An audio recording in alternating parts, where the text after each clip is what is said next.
Buenas tardes, mi nombre es Byron Lema, estudiante de la carrera de Psicología Clínica. En este momento les voy a explicar lo que es la esquizofrenia. La esquizofrenia es una enfermedad crónica, o sea, dura para toda la vida y persistente también, caracterizado por alteraciones del pensamiento y del comportamiento. También tiene una codificación de F20. El sujeto presentará una personalidad premórbida, es decir, va a ser muy vulnerable para desarrollar esta enfermedad. También habrá cambios irreversibles en su personalidad. Por ejemplo, un adolescente que antes era alegre, divertido, carismático, va a dejar de serlo. También el paciente abandonará hábitos en su vida cotidiana y lo va a sustituir por irritabilidad y aislamiento social, que estos son síntomas negativos de la esquizofrenia. Por ejemplo, estas personas van a dejar de hacer amigos, van a dejar de ir a la escuela, van a descuidar su apariencia física, entre otras cosas. Existen varios tipos de esquizofrenia, pero en este caso les voy a hablar de dos, la esquizofrenia paranoide y la esquizofrenia bifrénica. Comencemos con la primera, la esquizofrenia paranoide. Esta tiene una codificación de F20.0. Entre sus características tenemos que el sujeto presenta ideas delirantes, que es lo más común en lo paranoide.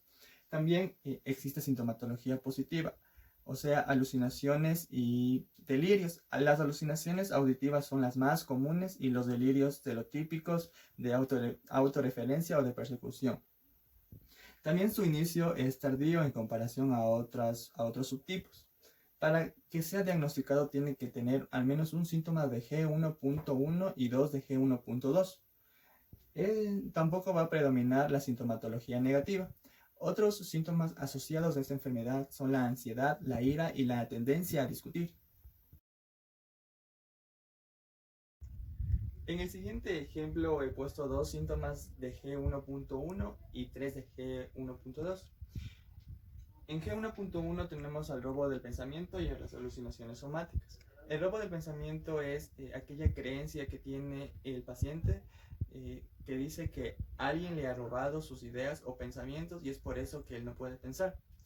Las alucinaciones somáticas son aquellas donde el paciente cree que su cuerpo está empezando a cambiar o se está deformando.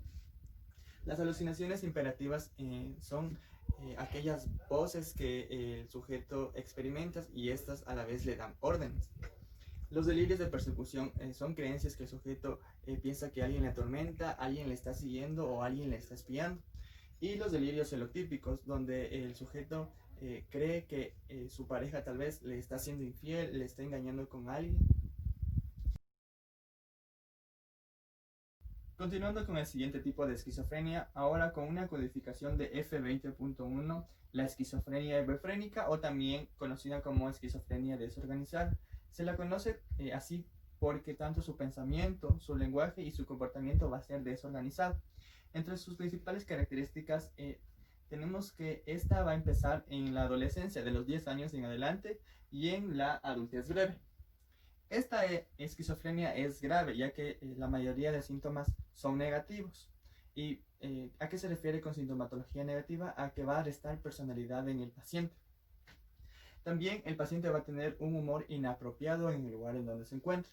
El paciente también va a hablar acentuando las palabras. Por ejemplo, buenos días. También los delirios y las alucinaciones no van a ser tan frecuentes. Sin embargo, sí se van a presentar en algunos casos. Todos los días el paciente va a presentar embotamiento o aplanamiento afectivo, que significa una expresión facial sin vida en el paciente.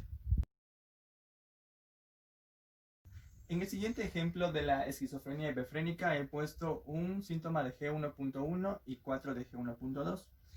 En G1.1 está el embotamiento afectivo. El embotamiento afectivo, como lo mencioné, es la pérdida de vida en la expresión facial de estos sujetos.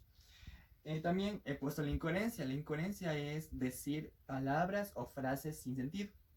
También la bulia. La bulia es la pérdida de la voluntad. El sujeto ya no va a tener voluntad por hacer cosas que antes le llamaban la atención.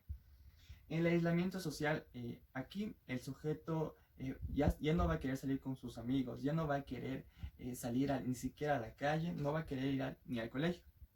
Y por último también he puesto los manierismos. Los manierismos son acciones repetitivas en formas extravagantes que hace el sujeto. Estas pueden ser tanto manierismos de gestos, manierismos de lenguaje y manierismos del comportamiento.